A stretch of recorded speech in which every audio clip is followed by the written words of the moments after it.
기대 경례.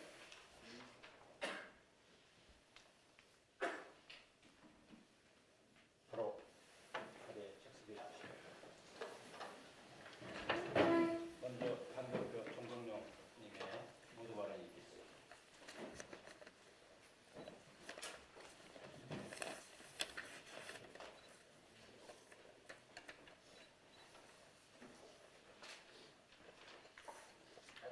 마이크 고장났네. 안 되네. 종전인가? 안 돼.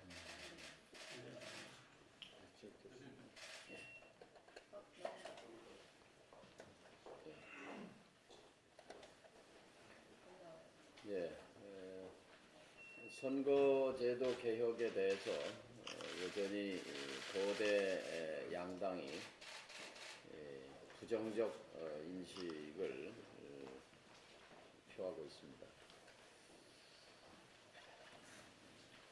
기득권이라는 게 참 무섭구나 하는 생각이 듭니다.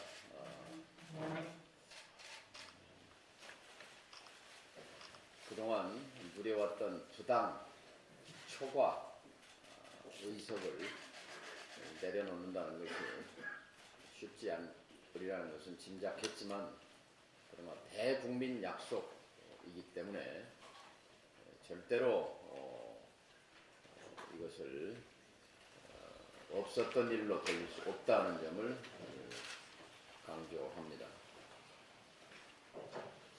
12월 15일 합의문 제1항 연동형 비례대표제 도입을 위한 구체적 방안을 적극 검토한다. 초등학생이 봐도 연동형 비례제 도입이라는 원칙에 합의한 것이지요. 근데 양당은 검토한다고 그랬지 누가 도입한다고 그랬냐라고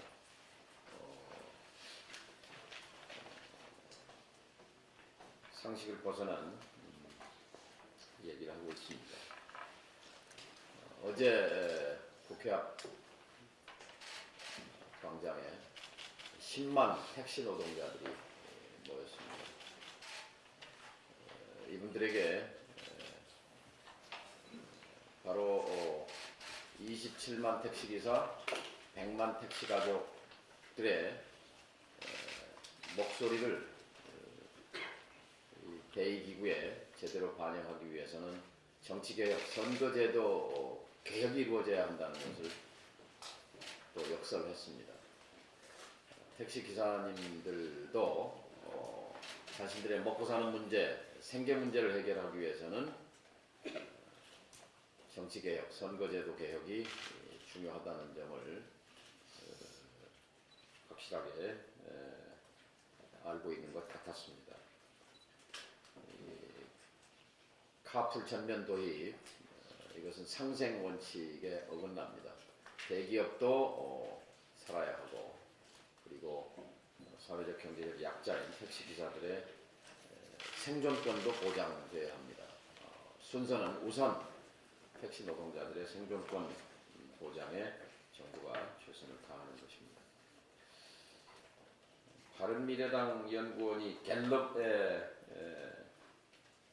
의뢰에서 나오는 것을 보면 다당제에 대한 선호가 양당제, 거대 양당제에서 2배 이상 높은 것으로 나와 있고, 현행 선거제도 바꿔라가 55.5%로 나와 있습니다. 연동형 비례제 찬성 47.6, 반대 35.1. 국민적 공감대는 폭넓게 형성되고 있다고 봅니다. 다만 국회의원 숫자 늘리는 것에 대해서는 반대가 60%, 찬성보다 많았는데요. 과거에 반대가 85%에 이르렀던 것을 감안하면 반대가 많이 낮아지고 있다고 봅니다. 여야가 합의하고, 그리고 국민들께 국회 예산을 깎고 예산은 줄이고 의원 숫자는 조금 늘려서 제대로 된 대의 민주제를 해보겠다라고 설명을 드리면 국민들께서 충분히 양해할 수 있으리라는 그런 통계 설문조사 통계라고 생각합니다.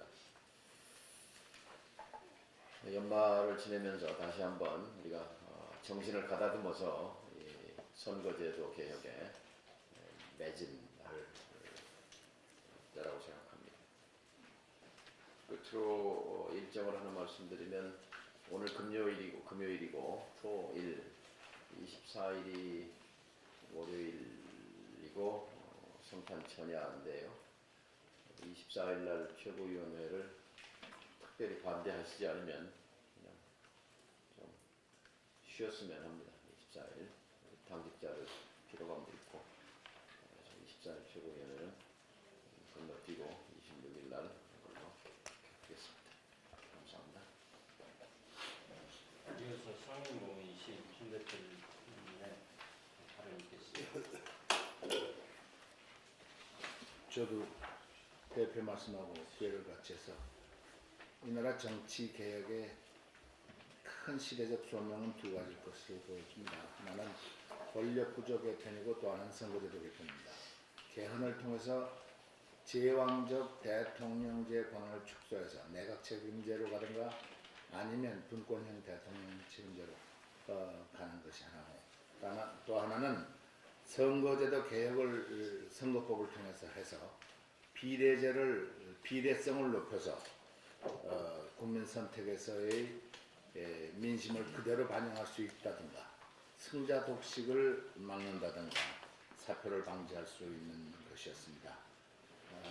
잘 아시다시피 12월 15일 날 거대 요새는 기득권 정당이라고 합니다만은 보기 드물게 국민들한테 칭찬받을 합의를 해서 대단히 국민들이 기대하고 있었는데, 그런데 최근에 자유한국당의 중요 멤버들의 표현을 빌리면 과연 이것을 해내겠는가, 도리어 백지화시키고 사실상 휴지 조각으로 만들려는 의도가 너무나 명백하게 드러나는 것 같아서 대단히 우려스럽다는 뜻입니다.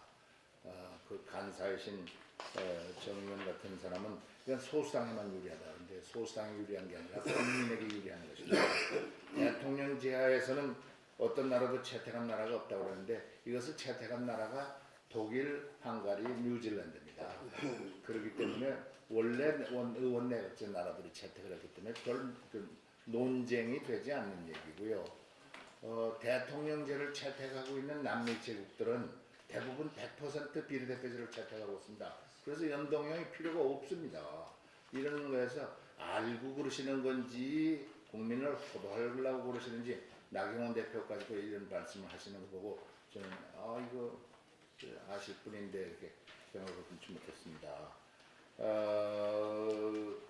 또 의원 정수를 무한정으로 확대한다는 나경원 대표 말을 또 어저께 방송에서 들었는데 이게 독일 경험밖에 없습니다. 근데 독일 경험은 3.9%하고 6.4% 사이에서의 초과 의석. 우리나라 300석으로 얘기하면 20석 미만에 다 무슨 한 10석, 16석 정도로 왔다 갔다 하는 초과 의석밖에 없었습니다. 이런 경험을 다 있는데도 조사를 안 하셨는지 알고도 국민 모르게 호도하시는 건지 잘 모르겠습니다만, 그래서 우리 대표께서도 여론이 압도적으로 이쪽으로 가야 된다고 뿐만 아니라 논리적으로 선거제 정치개혁에 있어서의 빠른 시일 내에 정치권이 할 수 있는 것은 연동형 비례대표제뿐이라는 것을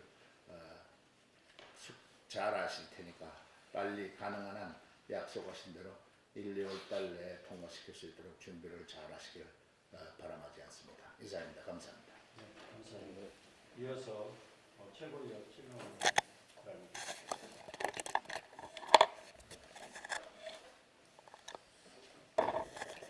선거제 개혁에 대한 5당 간의 합의가 이렇게 한계석으로 접어들고 있는 것에 대해서 대단히 유감스럽고, 자유한국당이 제로베이스에서 다시 논의하자 또 이런 호도하고 또 물타기를 하고 이런 상황에 대해서 매우 우려스럽습니다. 그렇지만 더 걱정은 더불어민주당입니다. 과연 민주당이 진정성을 보이고 있는가, 책임성을 가지고 있는가, 이런 문제입니다. 한국당 핑계 대면서 민주당 스스로가 시간 끌기를 하고 있고 말 바꾸기를 하고 있고 이런 상황입니다. 예산안 야합연대, 적폐연대가 그대로 지금도 물밑에서 진행되고 있다. 물밑 적폐연대가 계속되고 있다. 이렇게 보고 있습니다. 민주당이 분명한 입장과 태도를 보여주시기를 바라고 단식정국 또 촛불정국으로 넘어가려고 하는 것을 순간 모면하기 위한 유장합의, 양당 유장합의를 한 것이 아닌지 그것이 의문스럽습니다. 두 당은 5당 간 합의 정신을 존중하고 선거제도 계획 논의에 책임 있는 자세로 임해 주시고 다시 한번 촉구합니다. 예, 올해 열흘밖에 남지 않았는데요. 자유한국당 나경원 원내대표가 이방에 정병환 원내대표를 예방할 때 제가 분명히 이야기를 했습니다. 업무 목록 제1호로 5.18 진상조사위원을 추천해서 연내에 출범시키자고 요청을 했습니다. 그런데 아직까지 묵묵부답입니다. 김성태 전 원내대표는 임기를 마치는 날까지 조사위원 추천을 자기피를 미루면서 시간을 끌다가 무책임하게 물러났습니다. 그런데 나경원 원내대표도 아무것도 진행하지 않고 있습니다. 자유한국당 나경원 신임 원내대표에게 거듭 촉구합니다. 특별법이 시행된 지 100일이 넘었습니다. 5.18 진상조사위원회가 출범이 안 되고 있습니다. 더 이상 진실을 둘러싼 국론 분열을 외면해서는 안 됩니다. 하루빨리 진상조사위원회를 추천해서 연내에 조사위원회가 정상적으로 출범할 수 있도록 협조해 줄 것을 거듭 촉구합니다. 네, 이상입니다. 고맙습니다. 이어서 하영국 최고위원님의 발언 있겠습니다.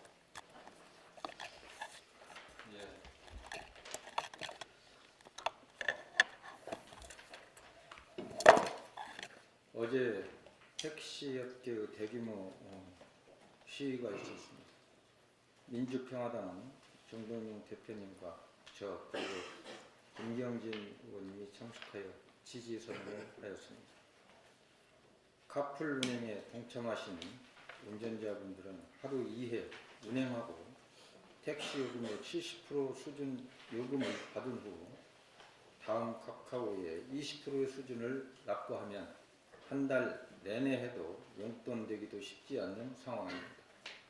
반면 택시기사분들에겐 생존권의 문제인 바 대기업인 다음 카카오를 비롯한 카풀업계는 즉시 서비스를 중단해야 할 것입니다. 택시업계는 카풀 서비스를 찬성하는 56%의 국민의 택시 서비스 불만 때문이라는 점을 인식하고 고객 서비스 강화 방안을 수립해야 합니다. 국민 누구나 국가로부터 생존권을 보장받는 권리가 있고 국가는 국민의 생존권을 지켜줄 의무가 있습니다. 문재인 정부는 다음 카카오 대기업의 택시 생존권 침해 행위인 카풀 즉시 중단시키기를 촉구합니다. 한 가지 더 말씀을 드리겠습니다. 국토부가 어제 3개 신도시 부지를 발표하였습니다. 촛불 정부가 나서서 토건족들의 앞잡이 노릇을 한 것을 보면 박근혜 정부 시즌2라는 말을 실감합니다. 주택 보급률이 100%를 넘었지만 아직도 국민 절반은 집을 소유하지 못하고 있습니다.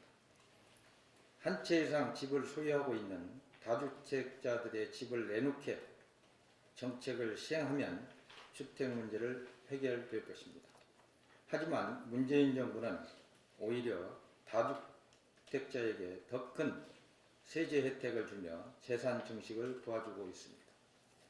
신도시를 만들어 토건족 배불리게 아니라 다주택자 소유주택을 순환하게 정책만 운영하면 됩니다. 문재인 정부는 재벌정부, 부자정부, 박근혜 정부, 시즌2라는 시중의 소리에 귀를 기울여야 할 것입니다. 이상입니다. 이제 연말이 되었습니다. 촛불혁명이 시작된 지 2년, 문재인 정부가 출범한 지 1년 7개월이 넘었습니다. 그 촛불 열망을 실현하고자 태어난 문재인 정부는 나라다운 나라를 만들겠다는 구호 아래 민생 안정, 국정의 대개혁과 한반도 평화 번영을 향해 나름대로 수고를 아끼지 않았습니다. 근데 지금 냉철하게 평가해 보면 민생과 개혁에 관한 문재인 정부는 말과 이벤트는 화려했지만 실제 이룬 것은 전혀 없다시피 합니다. 첫째, 경제와 민생의 최악의 무능을 드러냈습니다. 소득주도 성장은 현실을 무시한 교조적 이념으로 변질되어 성과를 내지 못했고, 일자리 중심 경제는 일자리 줄이기 경제로 규결되었으며, 혁신 성장은 스스로 그 개념조차 정립하지 못한 듯 출발도 하지 못했습니다. 그래도 공정 경제만큼은 잘 하리라 믿었는데 재벌 개혁에는 칼을 뽑을 생각조차 없어 보입니다. 문재인 정부는 오래전 희열을 다한 정부 주도 재벌 중심 발전 전략을 대체할 공정 시장 경제의 새로운 패러다임을 제시하지 못하고 있을 뿐 아니라 4차 산업혁명을 포함한 인류 사상 유례가 없이 변화할 미래에 변변한 대비도 하지 않고 있습니다.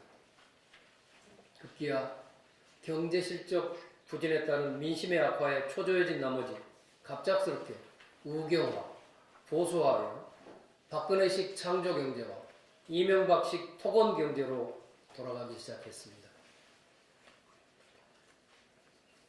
둘째, 국정의 개혁은 실현된 게 없을 뿐더러 그 의지가 있는지조차 의심스럽습니다. 5.18 정신을 헌법에 규정하겠다고 하던 개헌, 대선 공약인 선거제 개혁, 공정시장경제 확립을 위한 재벌개혁, 검경 수사권 조정을 비롯한 검찰, 경찰, 국정원 등 권력기관 개혁, 조세개혁, 재정개혁, 교육개혁 등등 그 어느 것도 기껏해야 말의 성찬 이상으로 전진하지 못하고 있습니다. 모든 개혁에는 입법적 뒷받침이 필수적이고 여소야대 국회 상황에서 개혁 입법연대가 필수적임을 삼척동자도 알만합니다. 그런데도 이 정권은 무슨 망상에 빠져 있는지 몰라도 개혁 동력의 강화를 외면하며 개혁을 포기하고 있습니다. 급기야 자신들의 부당한 기득권을 지키고자 개혁 야당들의 선거제 개혁 요구를 회피하느라 기득권 야당과 야합에 적폐연대를 만들고 종부세 과세를 후퇴시키는 등의 역주행을 감행했습니다. 단언컨대 문재인 정부가 지금이라도 선거제 개혁을 매개로 야 3당과 힘을 합쳐 국회 180여 석의 가칭 촛불 입법연대를 결성하지 않는 한 문재인 정부는 개혁에 관한 끝까지 식물 정부를 벗어나지 못할 것입니다. 우리는 문재인 정부의 성공을 간절히 바라고 있습니다. 촛불 시민과 국민들의 열망이 실현되기를 바라기 때문입니다. 하지만 문재인 정부의 무능과 개혁 의지의 실종으로 촛불은 꺼지기 일보 직전입니다. 고통과 실망에 빠진 국민들은 문재인 정부에 대해 긍지를 잃고 화를 내기 시작했습니다. 이대로 가면 개혁도 평화와 번영도 그 동력을 잃어버리고 다시금 이 나라는 기득권 세력이 주도하게 되어버리지 않을까 두렵습니다. 문재인 정부는 민생과 개혁의 초심으로 돌아가야 합니다. 처절한 자기 성찰과 반성을 통해 그동안의 부족함을 인정하고 새롭게 다시 시작해야 합니다. 우선 선거제 개혁을 매개로 민주당과 야3당 등을 모두 묶어 촛불 입법연대를 구성하고 개혁 입법을 힘있게 추진해 갑시다. 지금이 촛불 열망을 살려갈 마지막 기회입니다.